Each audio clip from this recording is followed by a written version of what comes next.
마태복음 19장 30절 19장과 20절은 연결돼서 그 내용이 연결되는 그런 내용이죠. 나중된 자가 받을 은혜에 대해서 우리 주님께서 이야기를 하십니다.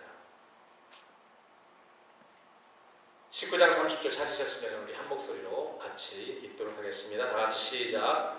그러나 먼저 된 자로서 나중되고 나중된 자로서 먼저 될 자가 많으리라. 아멘. 먼저 된 자로서 나중되고 나중된 자로서 먼저 될 자가 많다. 먼저 된 자들은 우리가 조심해야 되겠죠. 이 말을 읽으면 내가 먼저 섰다 이렇게 생각되는 그런 사람들, 먼저 믿는다, 믿었다 이런 사람들은 조심해야 되는 그런 말이고, 또 나중에 출발한 그런 사람들은 소망과 또 주님의 은혜, 특별히 이 말씀을 통해서 저는 하나님의 은혜에 대해서 이야기를 하고 싶습니다. 우리 중에는 뭐 장남도 있고 장녀도 있고 차남도 있을 것입니다. 근데 우리는 안정주 지사님 이외에는 다 둘째, 셋째 장남이 없는 것 같아요. 장녀도 없고. 모르겠어요. 저쪽 우리 사모님, 김 사모님 장녀십니까? 막내죠. 그래서 특별히 그렇다고 우리가 장남에게 은혜가 없다는 그런 말이 아닙니다. 그런 말이 아니니까 이건 뭐냐면은 나를 하나님 앞에서 이 둘째나 셋째나 이렇게 저희도 아이들을 키우면서 2명 이상 아이를 키우는 사람들은 압니다. 첫째에게 얼마나 많이 공을 들이는지 몰라요. 그래서 제가 항상 저희 어머니에게도 한 말이 있습니다. 어머니가 형한테 했던 거 10분의 1만 했어도 내가 지금 엄청나게 잘 됐을 거다 이렇게 이야기를 합니다. 그리고 우리 2 아이를 기를 때도 역시 내가 유니산 한 100% 투자했다면은 신근이한테는 한 15%, 20%. 뭐 남자였기 때문에 그런 것이 아니고 둘째이기 때문에 그 정성을 그렇게 들이지를 않았어요. 둘째의 어려움과 그 서러움을 많이 당했어도 불구하고 직접 아이를 키우니까 그렇게 되더라고요. 큰 아이가 그냥 다 모든 걸 많이 차지하는 거예요. 먼저 뭐 자동차도 먼저 모든 거 먼저 그 큰 아이한테 가고 둘째, 셋째한테는 그 다음 것들이 가요. 그러나 또 막내들은 좀 다르죠. 요셉이나 뭐 베냐민이 막내였던 것처럼. 그러나 둘째, 셋째, 넷째 뭐 이렇게 여러 명이 난 데서는 장남에 비해서 첫째에 비해서 별로 그러한 그 혜택을 누리지 못하고 살 때가 많이 있습니다. 그래서 둘째들이나 셋째들의 그런 아픔이 있고 서러움이 있습니다. 우리나라 속담에 형보다 나은 동생이 없다 그 말이 있습니다. 근데 내가 한 생각해봤어요. 이 말씀을 주면서 왜 그런 말이 나왔어요? 왜 그런 속담이 나왔을까? 형보다 나은 동생이 없다. 이거 누가 한 말 같아요? 여러분 생각에는 누가 이 말을 했다고 생각합니까? 동생들이 그렇게 말했을까요? 형보다 나은 동생이 없다. 아니면 형들이 이야기했을까요? 아니면 부모들이 이야기했을까요? 우리나라 속담은 제 생각에는 그래 모르겠어요. 이 속담에 이 말이 무슨 근거로 해서 어느 출처에서 나오는지 모르지만 저는 그래요.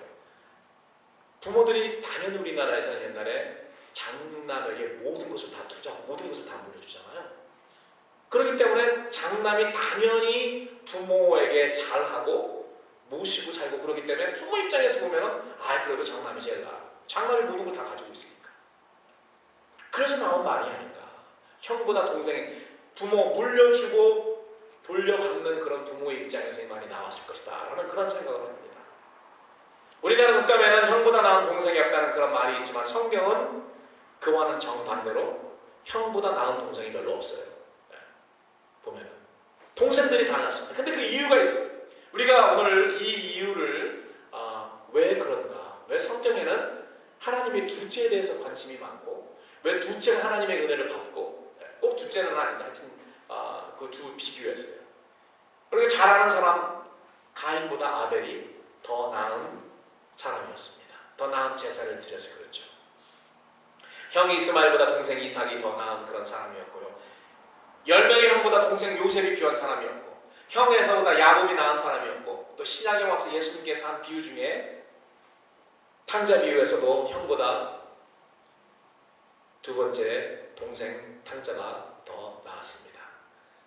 어떤 그러한 도덕적인 위치에서 더 나았다는 그런 말이 아니고요. 하나님의 은혜를 입는데 하나님의 은혜를 받는데 더 나은 위치에 있었다는 것입니다. 그렇기 때문에 우리가 둘째라도 하나님의 그 은혜 받을 수 있는 그런 위치에 있지 않으면은 그러면은 그 둘째가 아무 의미가 없습니다. 우리가 장남이고 첫째 위치에 있더라도 우리가 하나님의 은혜를 받을 수 있는 그 위치의 자리를 처하게 하면은 하나님의 은혜를 받을 수 있는 거예요. 자, 그러면은 그 위치가 무엇인가를 우리는 알아야 됩니다. 장남과 둘째의 그 다른 것, 그 둘째 위치가 어떤 그 위치냐면요, 서론 받은 거, 서론. 아, 형한테는 왜 부모님이 이렇게 다 해주시고 나한테는 왜 이런 게 없지? 제가 잘하는 말 중에 하나 있죠. 저는 셋째입니다. 3명 중에 둘째잖아요. 그렇기 때문에 형이 4살 위이고 동생이 3살 아래이기 때문에 7년 차이가 나요. 그리고 그 2살 또 아래로 여자아이가 있습니다. 막내 여자아이가. 형이 뭐 옷 같은 것도요, 제일 먼저 입으면은 당연히 그 다음에 나한테 와요. 근데 그 다음에 또 7년, 옷이 7년 동안 가지 않잖아요. 옛날에 달고 입어가지고. 그렇기 때문에 제 바로 아래 동생 데니어한테 갈 때는 옷이 다 헐거가지고 내가 다 그냥 헤어서 헐거 입기 때문에 걔는 또 새거 입게 되는 거예요. 그리고 막내는 여자기 때문에 또 남자 거 옷 입는 옷 입잖아요. 새거 입는. 그래서 제가 보면은 저는 항상 형 것만 입은 것 같아요. 보면 그런 서러움이 있어요. 물론 그거에 대해서 컴플레인을 하지 않았습니다. 그냥 당연하다고 생각했어요. 그러나 그런 서러움은 좀 있었어요. 형은 모든 거 다 찾았다. 뭐 옛날에 치맛바람이라고 했잖아요. 어머니 좀 치맛바람 했어요. 그래서 그 사립학교를 다녔는데 초등학교 때 형이 치맛바람 속에서 당신은 국민학교였죠. 국민학교 1학년부터 1학년까지 반장도 하고 회장도 하고 그랬어요. 근데 저한테는 하나도 안 주고 저한테는 그런 기회가 전혀 오진 않았어요. 그러니까 이러한 서러운 차별받는 그런 위치에 있다는 거죠. 둘째나 셋째나 이 밑에 있는 사람들은. 세상적인 그런 관점에서는 너무나도 당연한 거예요. 저도 그런 서러움을 받았지만 아이들한테는 첫째한테 정성을 다 기울이더라고요. 이 세상에서는 더 빨리 태어난 사람이, 더 많이 있는 사람이, 더 앞선 사람이, 더 힘센 사람이 월등히 나을 수밖에 없습니다. 그러나 신앙의 세계에서는 정반대라는 거예요. 신앙의 세계에서는 정반대예요. 늦게 태어났기 때문에, 더 작게 가졌기 때문에, 더 뒤처져 있기 때문에, 더 부족하기 때문에 그 사람들은 그 부족함 속에서 신앙을 통해서 하나님을 의지하게 되고 하나님의 은혜를 간구하게 되고 하나님에게만 소망을 두게 된다는 것입니다. 우리에게 부족하고 우리가 뭔가 차별받는 서러움이 있고 그런 상황에도 불구하고 만약에 우리가 하나님을 의지하지 않고 하나님에게만 소망을 두지 않는다면 하나님은 우리에게 은혜 받을 수 있는 그 자리를 만들어 주신 그런 아무 의미가 없다는 것입니다. 그러나 모든 것을 누리고 있는 그런 상황에 있는 사람이라도 하나님 앞에서 나는 부족하고 연약하다고 생각해서 하나님을 바라보고 소망하며 하나님을 의지한다면 뭐 큰아들이라도 얼마든지 그런 위치에 있는 사람도 얼마든지 하나님의 은혜를 받을 수 있는 것입니다. 성경은 부족하기 때문에 하나님을 온전히 의지하여서 하나님을 입게 된 그런 사람들의 기록으로 가득 차 있습니다. 그리고 이 믿음, 부족하기 때문에 하나님을 온전히 의지하여서 하나님의 은혜를 입게 되는 그 믿음이 바로 구약 성경에서 말하고 있는 믿음이에요. 신약 성경에서 말하고 있는 그 믿음은 우리가 구원 얻는 그런 믿음을 많이 이야기하지만 구약에서의 믿음은 그것입니다. 하나님을 의지하는 거예요. 내가 부족하기 때문에 하나님을 의지해서 하나님을 의지함으로 통해서 오는 하나님의 은혜를 입은 사람들, 그리고 그거를 믿음이라고 구약 성경은 이야기하고 있습니다. 그래서 신앙의 세계에서는 동생이 형보다 나중된 자가 먼저 되는 것은 겸손한 자들에게 은혜를 베푸시고자 하는 하나님의 섭리라는 거예요. 제가 몇 주일 전에도 포도원 비유를 통해서 말씀드렸습니다. 마지막 시간에 온 사람들의 그 마음을 우리들이 한번 깨달아요. 마지막 시간, 오후 5시에 1시간 남겨놓고 온 사람들의 그 마음을 생각해요. 이 사람들은 주인한테 따질 수가 없습니다. 제일 마지막에 그냥 나를 사용해 주셔서 1시간이라도 일하게 해주신 것, 그게 그냥 은혜예요. 뭐 얼마큼 주셔도 좋습니다. 그냥 일하게 해주시니 너무나도 감사합니다. 주인님이 알아서 그냥 해주십시오. 한 푼을 주시든 2푼을 주시든. 이런 겸손한 마음, 그리고 애통하는 마음, 그리고 하나님 앞에 의지하는 그런 마음이 있었기 때문에 하나님이 은혜를 베푸신 거예요. 그리고 이런 사람들에게 은혜를 베푸시고자 하는 것이 하나님의 섭리입니다. 여러분, 가인과 아벨을 먼저 생각해 봅시다. 가인은 뭐 하는 사람이었죠? 가인은 뭐 하는 사람이었습니다. 가인은 농사 짓는 사람이었고 아벨은 양을 치는 사람이었습니다. 목자였습니다. 그래서 하나님께 제사를 드릴 때 가인은 땅의 소산물로 하나님께 제사를 드렸고 동생 아벨은 양치는 자였기 때문에 양을 잡아서 하나님께 제사를 드렸습니다. 어떤 신학자들은 하나님이 피가 있는 그러한 동물 짐승을 제사를 드려야 되는데 땅의 소산물이 곡식을 가져왔기 때문에 하나님이 기뻐하시지 않으셨다라고 하는데 그렇지 않아요. 하나님께 드리는 제사에는 그 곡식으로 드리는 그런 제사도 얼마든지 있습니다. 여기서 그 차이, 가인의 제사와 아벨의 제사는 어떤 것으로 드느냐의 차이가 있는 것이 아니고 창세기 4장 4절 5절에 보면은 여호와께서 아벨과 그 제물은 기쁘게 받으셨으나 가인과 그 제물은 연락치 않았다. 그것은 가인이 아무 정성 없이 소산물을 그냥 가지고 왔는데 아벨은 양의 첫 새끼를 정성으로 골라서 하나님께 드렸던 것이 정성이 문제였습니다. 정성이 문제였어요. 하나님께 의지하는 자, 하나님에게 소망이 있는, 하나님만 나의 소망이 되는 자, 그런 사람들은 하나님 앞에 정성으로 할 수밖에 없는 겁니다. 거기에 모든 것을 다 의지하기 때문에. 그러나 내가 그냥 다 있고 하나님이 주시는 그런 축복, 뭐 있으면 좋고 없어도 그만이라고 하는 그런 사람은 하나님 앞에 정성을 드릴 수가 없어요. 여러분, 내가 무슨 어떤 회사에 취직되기 위해서 거기 아는 사람이 있어서 그 연관된 그거가 내가 거기에 기용될 수 있는 유일한 거라면 그 사람한테 우리가 갖다 바치지 않겠냐고요. 모든 것을 좀 잘 봐달라고 모든 것을 다 바치지 않겠냐고요. 실력이 있는 사람, 누구의 뭐 연줄이 없어도 실력이 있어서 내가 충분히 붙을 수 있는 사람은 그렇지 않습니다. 그러나 그 사람을 통하지 않고 내가 이 회사에 들어가지 못하는데 그 자리에 갈 수 없는 사람은 그 사람에게 정성을 들여서 모든 것을 그 사람이 잘 보이기 위해서 그렇게 할 수밖에 없죠. 동생 아벨은 정성이 있던 믿음의 제물을 하나님께 드림으로 형 가인보다 더 나은 제사를 드림으로 하나님으로부터 의로운 자라 하시는 그런 증거를 얻었다고 히브리서 기자는 그렇게 이야기를 하고 있습니다. 저는 생각을 해봤어요. 가인과 아벨.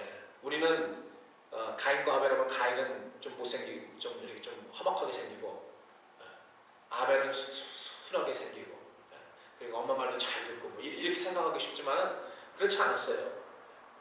제가 생각할 때는 그렇지 않았습니다. 가인을 아담이나 하와, 특별히 이브가 하와가 특별히 관심을 가지고 그 아들에게 정성을 쏟았을 것이라고 저는 생각합니다. 그 이유가 뭐냐면은 여러분 기억하시죠? 창세기 3장에 보면은 범죄한 다음에 하나님께서 그들에게 그렇게 이야기합니다. 뱀의 후손이 너 여자의 후손의 발꿈치를 물 것이고 그 다음에 여자의 후손은 뱀의 머리를 상하게 할 것이다. 여자의 아들이 씨거든요. 아들을. 가인을 낳잖아요. 그 이후에. 그렇기 때문에 그 여자의 후손을 하와가 생각할 때는 가인이 그 여자의 후손인 걸로 생각한 거예요. 분명해요. 우리들은 알죠. 2000년 후에 오신, 2000년이 아니고 4000년 후에 오신 예수님이 그 여자의 후손이라는 걸 알지만 하와는 아들을 낳잖아요. 아들을 낳기 때문에 그 아들 가인이 하나님이 말씀하신 뱀의 후손의 머리를 상하게 할 그 여자의 후손으로 알았다는 거예요.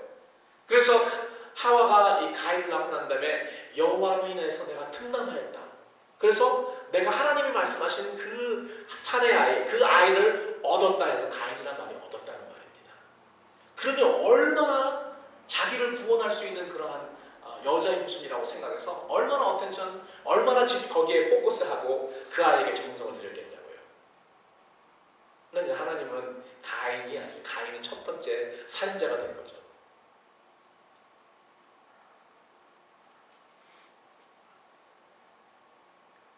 분명 아벨은 가인만큼 부모의 그런 어텐션과 정성을 받지 못했을 것이 분명합니다. 아벨은 둘째 아들로 부족한 부분이 있었을 것이라고 저는 생각합니다.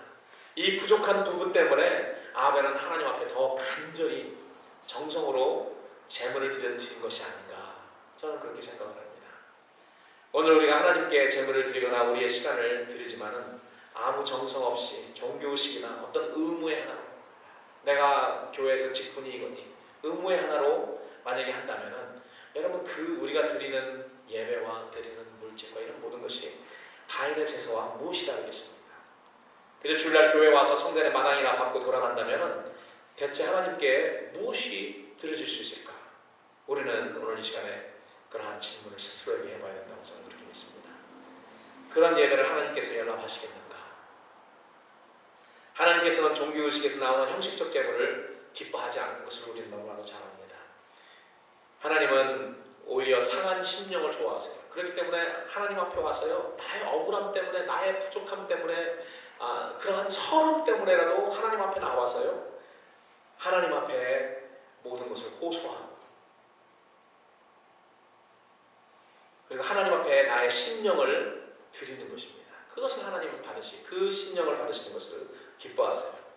아벨이 정성 어린 제물을 하나님께 바침으로 형보다 나은 동생이라는 말을 들은 것처럼 우리도 정성으로 하나님께 우리의 재물과 시간과 내 자신을 드림으로 형식적으로 예배드리는 자들보다 더 나은 예배를 드리는 자들이다 라는 이런 아벨이 받은 그런 칭찬을 듣기를 우리 주님의 이름으로 소망합니다. 아멘.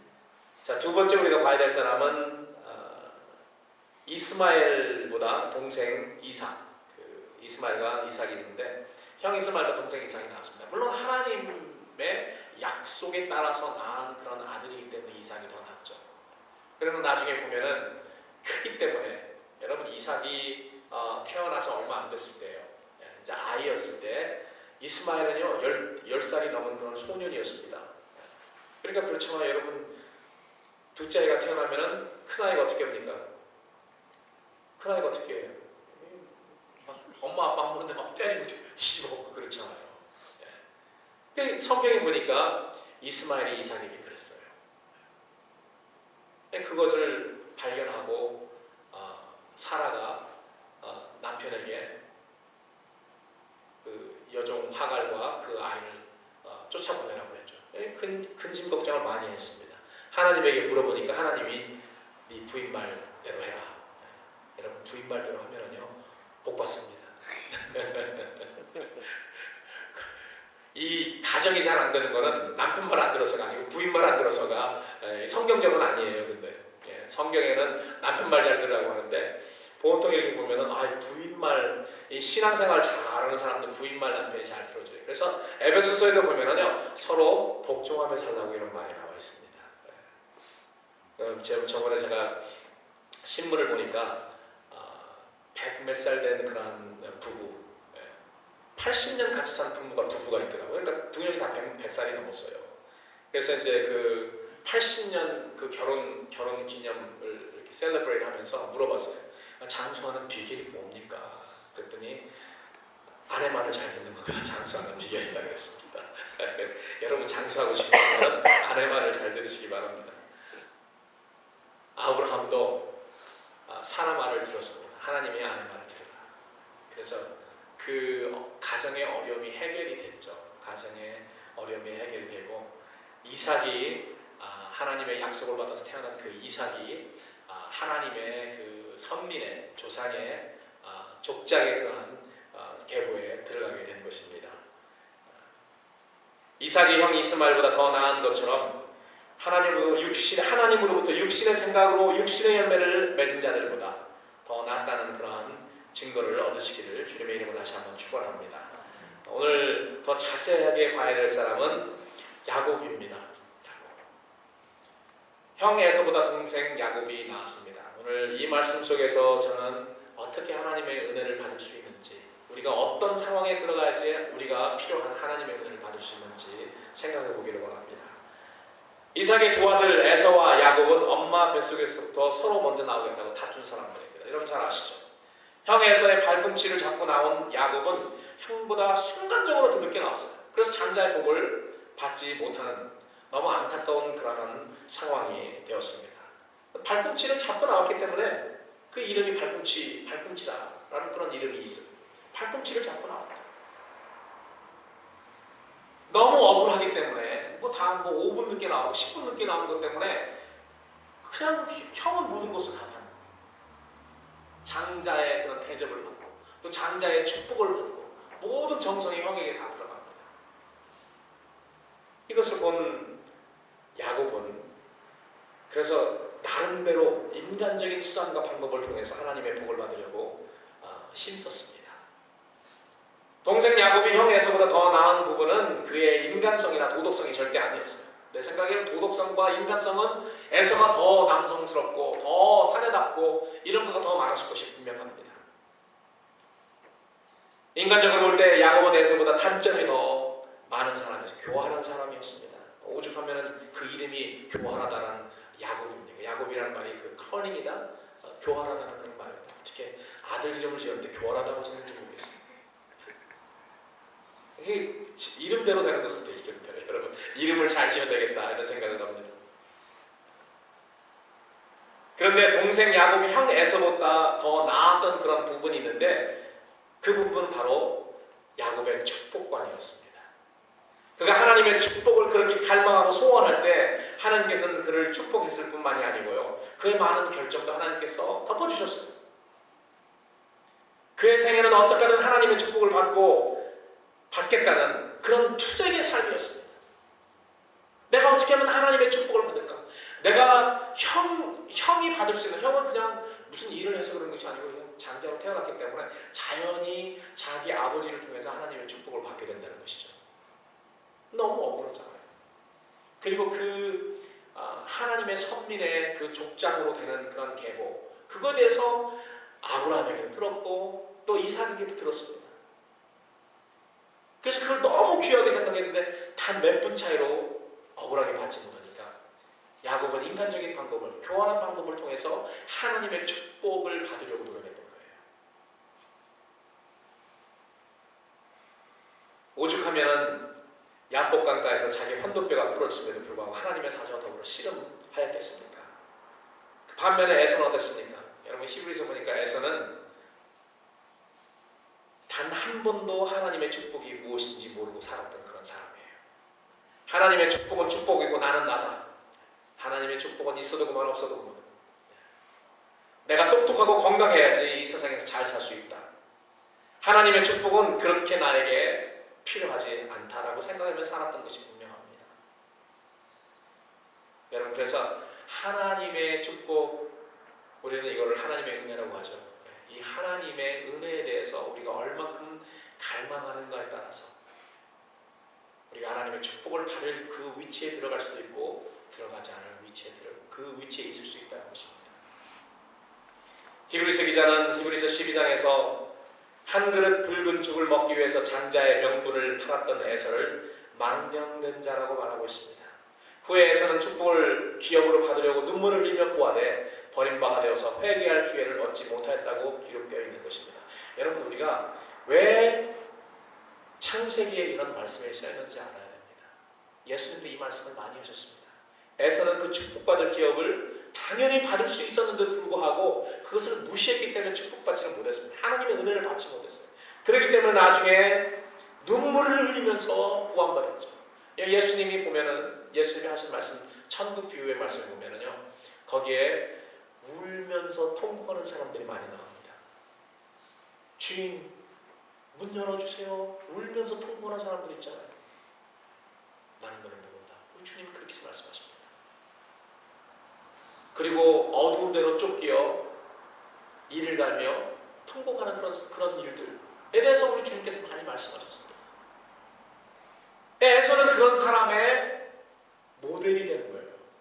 후에 하나님의 은혜를 받을 수 있고 하나님의 축복, 하나님의 구원의 은총을 받을 수 있는 그 자리에 있었음에도 불구하고 그렇게 받지 못한 그런 사람들에 대한 모델입니다. 에서는 그 은혜를 별로라고 여겼기 때문에 있어도 그만 없어도 그만, 하나님의 은혜는 있어도 그만 없어도 그만, 하나님의 축복은 있어도 그만 없어도 그만 무시했기 때문에 나중에는 눈물을 흘리고 어두운 데 쫓겨 이를 갈미 있습니다. 그러한 성도들이 많을 것이라는 거죠.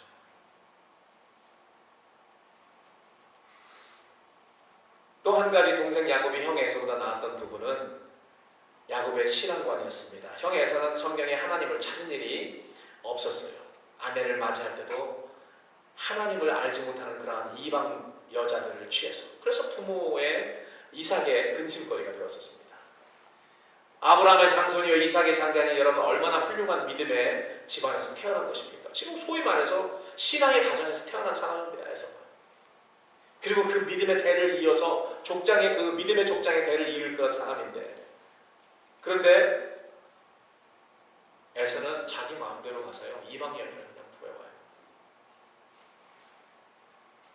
그는 무신론자에 가까운 사람이었습니다. 또한 에서는 굉장히 실리적이고 현실적인 그런 사람이라고 우리가 생각할 수 있는 것은요, 하나님이 주시는 영적 축복보다 실질적인 팥죽 한 그릇을 더 중하게 여기기 때문입니다. 여러분 이 말을 우리는 잘 생각해야 됩니다. 우리가 이 세상에 살면서 자주 실수할 수 있는 부분이라고 저는 생각합니다. 우리가 하나님이 주시는 영적 축복과 실질적으로 이 세상에 살면서 팥죽 한 그릇, 이거 가지고 우리는 매일 팥죽 한 그릇을 택합니다. 에서와 다르지 않아요. 이 두 가지 있을 때 우리는 항상 실질적인 거 택합니다. 뭐 신앙적인 거와 물질적인 거가 이렇게 두 개가 대립하면 여러분 어떤 걸 택합니까? 신앙을 택합니까? 아니면 물질을 택합니까? 우리의 자세가 그렇다는 것입니다. 우리의 자세가 에서의 자세와 마찬가지. 에서가 뭐라고 말했습니까? 내가 지금 시장 안에 죽게 되었으니 이 장자의 명분이 내게 무엇이 유익하게요? 이게 보통 우리의 신앙인들의 자세가 아닙니까? 야, 지금 내가 세상에서 먹고 사는 거가 힘든데 무슨 신앙에 투자를 하나? 그러나 동생 야곱은 하나님을 진실로 경외하고 가는 곳마다 하나님을 위해서 제단을 쌓고 여호와 이름을 찬양했습니다. 또 얻은 물질에서 10의 1을 구분하여서 하나님께 드렸고요. 자녀들의 이름도 믿음을 위주로 해서 지었는데 둘째 아들 이름은 시므온, 여호와께서 나의 기도를 들으셨다. 넷째 아들 유다의 이름은 여호와를 찬송하였다. 일곱 번째 아들 갓은 하나님으로 복받았으니 복되도다. 야곱은 사사건건 그 생활을 통해서 하나님을 의지하는 그런 삶을 살았다는 것이죠. 아무리 에서가 선한 일을 야곱보다 많이 했다 하더라도 실수가 많고 인간적인 야곱을 하나님께서 더 많이 사랑하시고 축복하시는 이유가 있습니다. 그것은 그의 축복관과 신앙관이 형 에서보다 월등히 나았기 때문이라고 저는 그렇게 생각을 합니다. 하나님은 지렁이와 같은 이런 야곱을 축복하셨습니다. 그가 받은 축복은 교활함이라는 의미의 이름 야곱이 바뀌어서 하나님과 겨루어 이겼다는 그런 의미인 이스라엘로 바뀌는 그런 사죄의 은총을 입었습니다. 그래서 그날 야복강에서 씨름하고 그 하나님의 사자가 그렇게 다시는 네 이름을 교활함이라는 그런 이름 야곱이라고 부르지 말고 이제부터는 이스라엘이라고 불러라. 신앙에서 승리하는 삶의 사람의 모델이 되는 그런 이름 아닙니까? 지금 우리들도요, 모든 신앙인들도 다 이 이스라엘, 영적 이스라엘 그런 사람들이 되는 것입니다. 사죄의 은총만 입었을 뿐만이 아니고 야곱은 물질의 축복도 받아서 양과 소와 약대가 무수하여서 셀 수 없는 축복을 받았고요. 또한 그런 스라의 12자녀, 즉 이스라엘의 12지파의 조상이 되었고 그 무엇보다도 예수님의 직계의 조상이 되는 축복을 받은 것입니다. 구약에서 아브라함의 자손들이 누린 장자의 축복은 육신적으로 예수 그리스도의 직계 조상이 되는 축복이지만 현재 장자의 축복은 예수 그리스도를 내 삶에 모시는 예수 그리스도의 영적 직계 자손에게 주시는 그런 축복입니다. 여러분 이 축복을 너무 가볍게 여기지 마세요. 우리가 이 축복에 대해서 그런 축복이 있어도 그만 없어도 그만 이렇게 생각하는 것은 에서의 그런 마음이었고 에서의 자세라는 것입니다. 나는 이거 없으면 나는 죽어. 나는 이거 없으면 못 살아. 마치 우리가 이 공중에 산소 공기가 없으면 못 사는 것처럼 나는 하나님의 은혜 없이는 못 살아. 그러한 자세가 필요한데 이런 자세가 바로 야곱이 가진 자세라고 저는 그렇게 생각합니다. 마지막으로 누가복음 15장에 보면은 우리 주님께서 말씀하신 비유 중에 탕자의 비유, 형보다 동생 탕자가 나았다. 여러분들 생각할 때는 탕자가 낳은 집이 뭐라고 생각합니까? 큰아들과 집에서 부모를 한 번도 부모 말씀 거역하지 않고 계속 부모를 위해서 일하고 노동하고 그런 사람과 탕자는 아버지의 돈 가지고 와서 다 탕진하고 돌아왔을 뿐이거든요. 근데 어떻게 둘째가 더 첫째보다 낫냐고요? 그 나은 이유가 무엇일까? 우리가 좀 생각을 해봐야 되죠.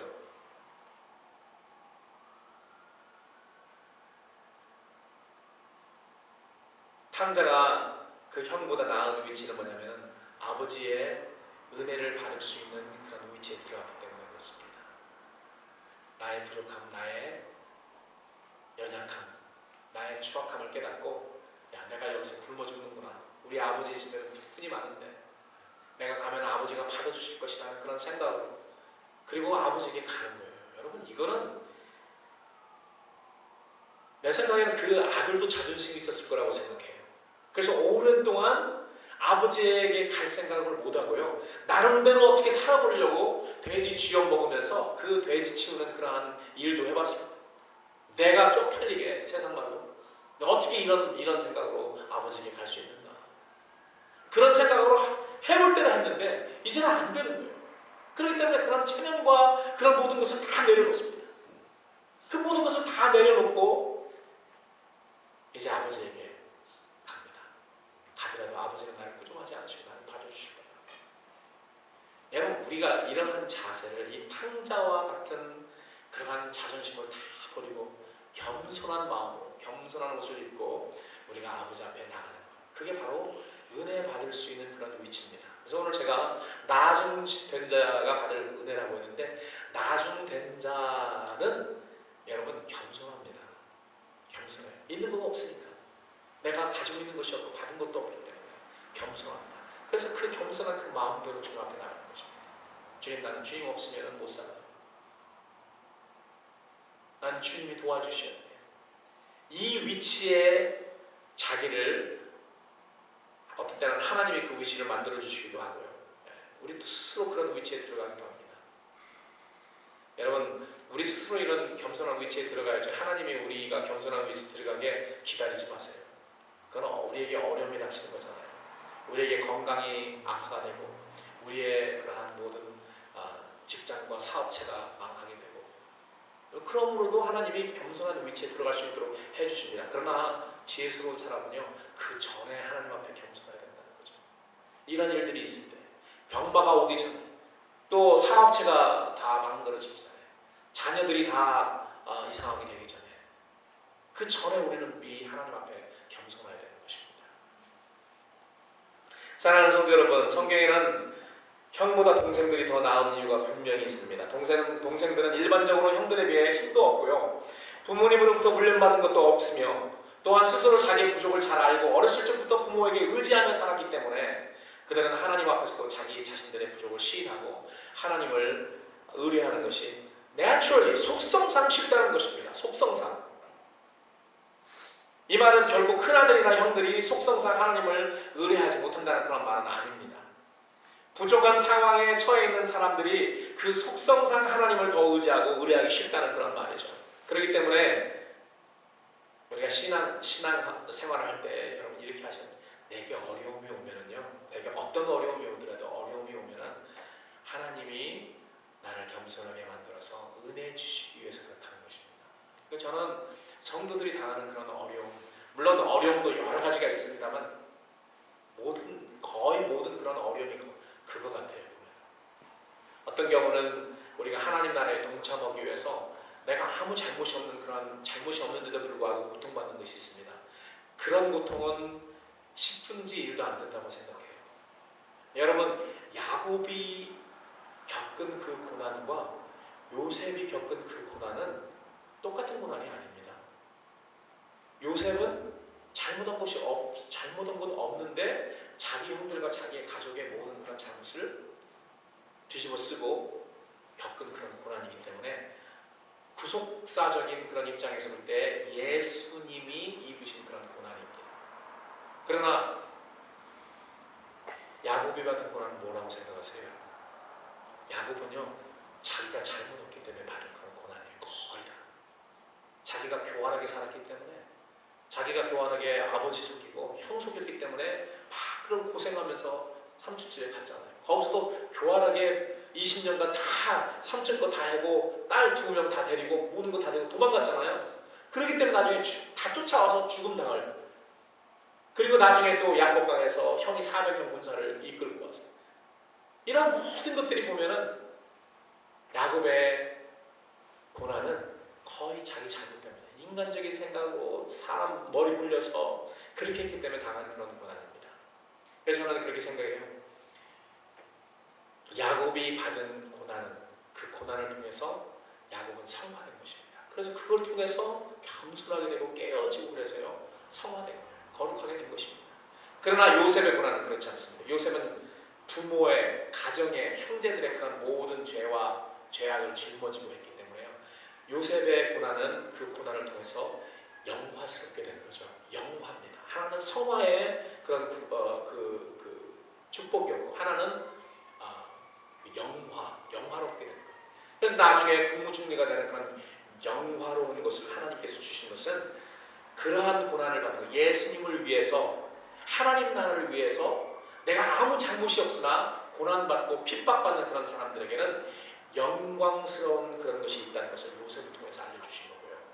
내 잘못 때문에 하나님이 어려움을 줘서 내가 그 안에서 성화되는 것은 그런 고난은 하나님이 우리 성도들을 성화시키기 위해서 주시는 고난이다라는 것입니다. 근데 저는 요셉의 고난은 한 10%라고 생각하고요. 90%가 우리의 잘못 때문에 오는 고난이라고 생각해요. 성도들에게는. 저는 여러분들이 요셉과 같은 그런 고난, 하나님의 나라 때문에 받는 고난, 하나님의 나라의 복음 때문에 받는 그런 고난, 예수님을 쫓기 때문에 아무 잘못 없이도 받는 그런 고난에 동참하기를 원합니다. 그러나 그런 고난에 동참하지 못할지라도 우리 잘못 때문에 겪는 그런 어려움이 있잖아요. 그런 고난이 있을 때 겸손해져서요 하나님 앞에 깨지고 성화를 이루라는 것입니다. 겸손해지면 하나님이 축복하시고 은혜를 부으십니다. 사랑하는 성도 여러분, 하나님께서 여러분들을 약하게 하시고 부족하게 하셨다면 겸손하게 하나님을 의지함으로 그의 은혜를 경험하시기를 축원합니다. 나중된 자가 받을 그런 은혜가 많기 때문에 그렇습니다.